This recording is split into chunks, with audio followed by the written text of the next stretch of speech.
என்ன கை எப்படி தொலை போட்டுன்னு வரீங்க? Election time. வாக்காளர் இந்த மாதிரி அவமரியாதை பண்ணீங்கன்னா ஒரு ஓட்டு கிடைக்காது.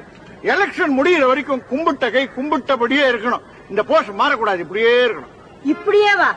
அப்ப முதுகு சொரியணும்னா உங்களுக்கு முதுகு சொரியறது முக்கியமா, தேர்தலில் ஜெயிக்கிறது முக்கியமான்னு முதல்ல டிசைட் பண்ணிக்கோங்க. ஐயோ, என்ன எப்படியா ஜெயிக்க வச்சு என்ன கும்பிடாதீங்க. எனக்கு ஏன் கும்பிடு?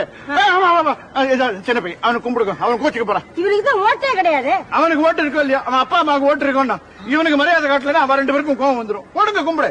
வணக்கம் தம்பி. ஐயோ, அப்படி இல்ல. தம்பி குலமே வணக்கம். தம்பி குலமே வணக்கம். சாப்பிட்டியாப்பா? 1 ஓட்டு. உங்க அப்பா அம்மா நல்லா இருக்காங்களா? 2 ஓட்டு.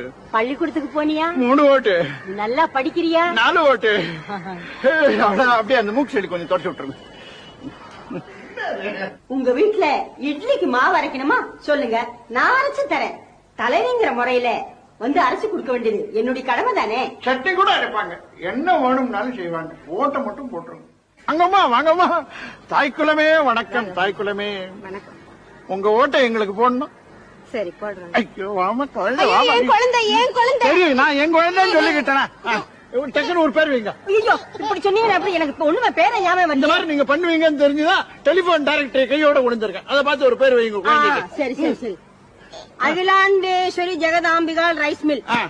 Akilandeswari Jegathambigal rice mill. Rice மில்லா? இல்ல இல்ல, ரைஸ் மில் அடுத்த குழந்தைக்கு அது பேர் வச்சுக்கலாம். இந்த குழந்தை அகிலாண்டேஸ்வரி ஜெகதாம்பிகாள். உனக்கு பிறக்க போற தம்பி ரைஸ் மில். நீங்க ஜெயிச்சா எங்களுக்கு என்ன பண்ணுவீங்க? உங்களுக்காக நான் தூக்கல வேணாலும் தொங்குவேமா? ஐயோ, அதெல்லாம் ஒண்ணு வேண்டாங்க. அது தியாகங்க, தியாகம். நீங்க அடிச்சாலும் சரி, சாவடிச்சாலும் சரி, உயிரே போனாலும் பிசாசா வந்தாவது உங்களுக்கு சேவை பண்ணுவாங்க. ஆண்டாளா பிசாசான்னு உங்களுக்கு வித்தியாசமே தெரியக்கூடாது. வணக்கம் தாய்க்குளம். சிலப்பதிகாரம் கண்டெடுத்த சீதை, ராமாயணம் கண்டெடுத்த ராதை, இலக்கியத்தின் கடல், இலக்கணத்தின் குடல், அகில உலக தலைவி அன்னை ஆண்டாளையே ஆதரிப்பேன்.